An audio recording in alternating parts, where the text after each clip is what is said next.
Oi, pessoal, a gente vai falar mais um pouquinho aqui de classe de palavras hoje, lembrando que a gente está estudando a gramática normativa, a gramática que é estudada na instituição, na escola, na academia. Dentro dessa gramática, várias coisas são estudadas, várias áreas, por exemplo, a área de morfologia.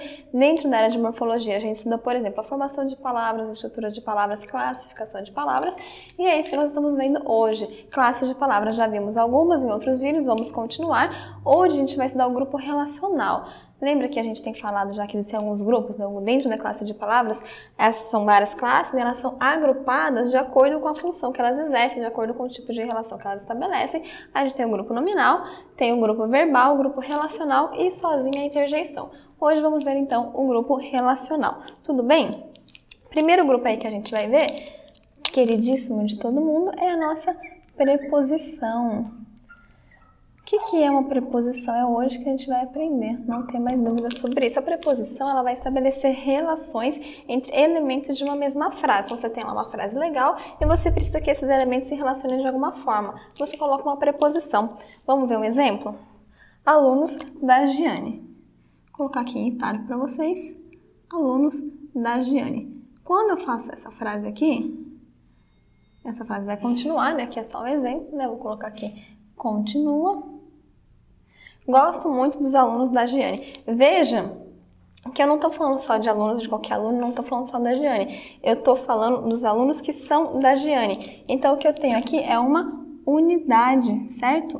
Então, a preposição ela vai estabelecer uma relação de modo que eu terei uma unidade. Interessa o todo, eles têm um significado juntos, tudo bem? Essa é a preposição, esse tipo de relação que ela vai estabelecer. É uma relação também de dependência, por isso a gente chama de subordinação. Por quê? Porque uma coisa está subordinada à outra, uma coisa depende da outra. Como eu disse, nesse caso que a gente tem uma unidade, eu não posso falar uma coisa só, um elemento só, eu não posso falar só Giane, eu não dou o significado completo que eu quero dar. Então, eu tenho uma unidade, eu tenho uma relação de dependência, certo? Uma relação de subordinação. Aí tem uma palavrinha que às vezes a gente acaba achando difícil, que é a palavrinha, vou até escrever aqui para vocês, a palavrinha regência. O que é a regência, Giane? A gente tem um termo que rege e um termo que é regido. É o seguinte, o que é reger? Vocês já viram coral? Coral tem lá a orquestra, né? A pessoa que fica regendo. O regente, ele vai mostrar, vai orientar, vai indicar quais caminhos a orquestra ou o coral tem que seguir, vai dar uma orientação, vai dar o caminho. É isso que a preposição vai fazer. A regência, na verdade, é isso que a regência vai fazer. A regência vai dizer qual é a preposição adequada para cada nome ou para cada verbo. Então, a gente sabe que com alguns verbos a gente usa determinadas preposições, com outros verbos a gente usa outra, para a coisa ter sentido, né? Você fala assim, alunos com Giane, dependendo da frase não vai fazer sentido. Dependendo da frase faz, né? Os alunos com a Giane foram até a Bienal, sei lá. Mas eu preciso saber que sentido eu quero estabelecer. E algumas preposições, aliás, alguns nomes só aceitam determinadas preposições. E eu preciso saber quais preposições são ou não aceitas. Isso é regência, tudo bem? Então tem lá um livrinho que chama Regência Verbal. Vai te falar cada preposição que você tem que usar com quais verbos, certo? Então, às vezes a gente não sabe, mas esse verbo aqui, como é que eu faço a ligação? Chama regência isso, essa ligação que você precisa fazer, certo? Por exemplo, gostar. Eu gosto de ler. Vou pôr aqui, gosto de ler. Aqui eu tenho um verbo, certo? Um verbo transitivo indireto. O que é isso? Verbo transitivo indireto, ele vai precisar de um complemento. E esse complemento ele vai vir mediado aqui por uma preposição. Então, aqui eu tenho um objeto indireto. Eu gosto de alguma coisa, eu gosto de ler. Eu tenho a preposição. O gostar é um verbo que vai ser regido, né? Ele vai ter essa preposição de. Quer dizer que eu não posso colocar outra preposição, o sentido não é o mesmo. Como esse exemplo do com. Gosto com ler. Não dá, né? Não dá para entender. Então, cada verbo, cada palavra tem uma preposição diferente. Isso chama-se regência, tudo bem? Então, o que a preposição faz? Ela estabelece relações entre frases. Aí a gente vai ver várias observações aqui sobre a preposição, né? Várias observações. Por exemplo, a preposição, ela é invariável. O que é uma palavra invariável? É uma palavra que não varia.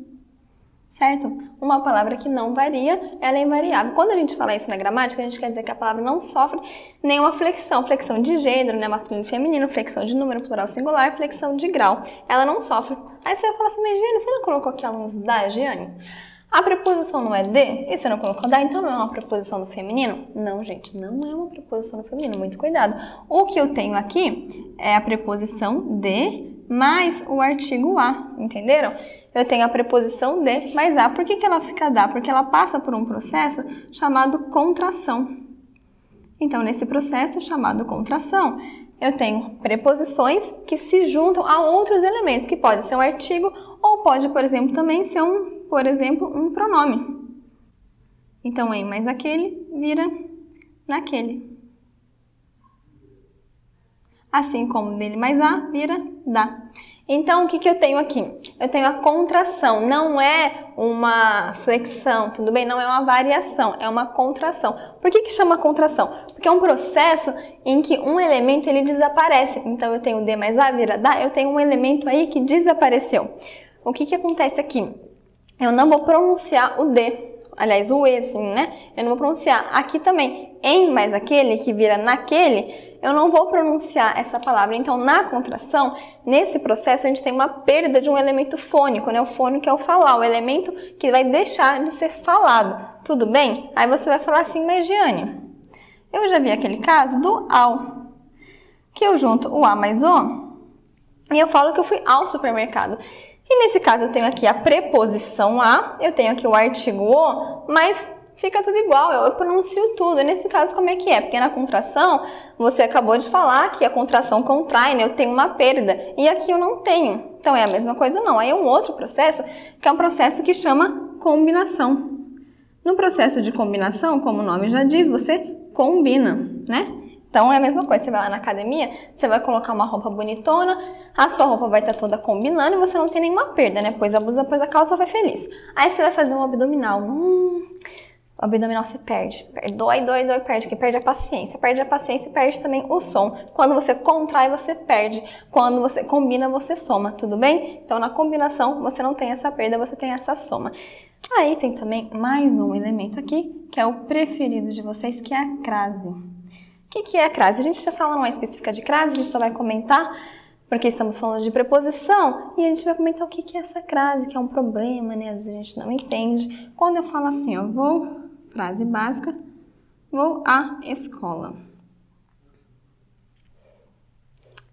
Bom, o que acontece? Você vai aprender muito, né? Vai na escola, vai estudar, vai aprender muito. Quando você fala vou à escola, eu tenho aqui um verbo, né? Um verbo que é um verbo transitivo indireto. Então, quem vai a algum lugar. Ele é regido, lembra da regência? Ele é regido pela preposição a. Tudo bem? Então, ele tem uma preposição a. Mas, escola é um substantivo. Os substantivos, a gente já viu em vídeo sobre substantivo, ele recebe um artigo. Ele é antecedido por um artigo. Então, eu tenho o artigo do escola, eu tenho a preposição do verbo. Então, veja, são elementos diferentes. Eu tenho a preposição e eu tenho o artigo.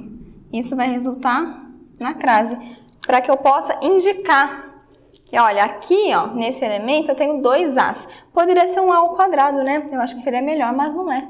Não é o que escolheram foi esse acento, então a gente tem aí uma preposição mais um artigo. Preposição mais artigo, a gente tem a crase, tudo bem?